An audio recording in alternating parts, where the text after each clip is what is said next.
Bonjour, mon nom est Pierre-Julien Hamel et je travaille pour l'entreprise Omnikin. Dans cette vidéo, je vais vous expliquer comment jouer au Ultimate Rugby.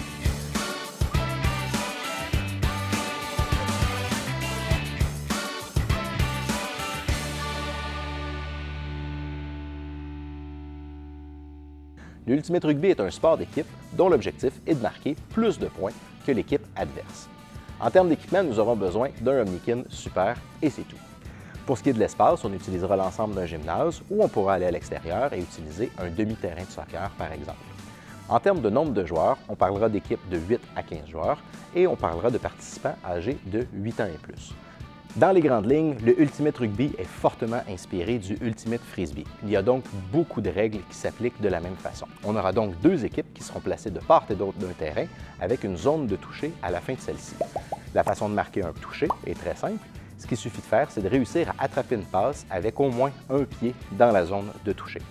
Au début du jeu, on débutera avec un botté d'envoi. Donc une équipe fera un botté depuis le sol et tous les joueurs des deux équipes devront être dans la zone de toucher. Les joueurs de l'équipe qui bottent le ballon devront rester dans la zone de toucher jusqu'à ce que l'équipe en réception touche au ballon. Une fois le ballon dans les mains d'un joueur, celui-ci n'a plus le droit de marcher et il a droit à un rayon de protection de 1 bras de distance pour une durée de 5 Mississippi. Si après les 5 Mississippi, un joueur de l'équipe adverse vient le toucher, il y aura automatiquement changement de possession.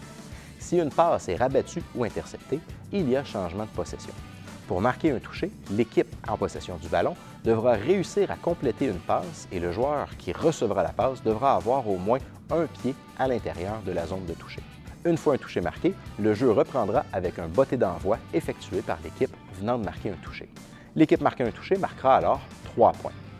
Au niveau de la durée de la partie, on peut la faire durer 10 minutes, 15 minutes, 30 minutes. C'est vraiment à votre discrétion.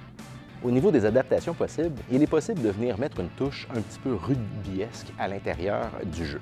Notamment, suite à un toucher, on peut ajouter l'option d'une transformation. Pour faire une transformation, le joueur ayant reçu la passe se dépêchera d'aller placer le ballon debout au sol, par exemple sur la ligne de tir de pénalité du basketball, et le joueur ayant réalisé la passe essaiera de botter le ballon pour qu'il touche au panneau du panier de basketball si on joue à l'intérieur. On pourra aussi utiliser une cible autre que le panier de basket pour déterminer si la transformation est réussie. Une fois la transformation effectuée, l'équipe se repliera dans sa zone et effectuera le botté d'envoi pour que le jeu reprenne. On peut aussi ajouter l'option de placement. Si on fait un placement, c'est donc dire qu'un joueur désirant faire un placement devra taper le ballon par terre 2 fois pour démontrer à l'autre équipe qu'il va tenter un placement. Il prendra donc le ballon à la main et le bottera. Pour qu'un placement soit réussi, le ballon devra frapper le mur derrière la zone de toucher de l'équipe adverse et le rebond devra être attrapé par un joueur de l'équipe. Autrement, si c'est rabattu ou si c'est attrapé par un joueur de l'équipe en réception, aucun point n'est marqué et le jeu reprend de l'endroit d'où le placement a été tenté. Un placement réussi donnera 2 points à l'équipe l'ayant réalisé.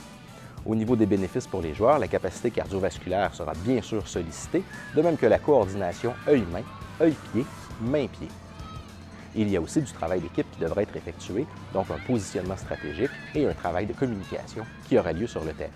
Au niveau des bénéfices pour le leader d'activité, bien sûr, le fait qu'il y ait très peu de matériel, un seul ballon est nécessaire, quelques cônes, quelques dossards, le temps de préparation est très faible, les explications sont simples et courtes et il est possible de jouer ce jeu à l'intérieur et à l'extérieur.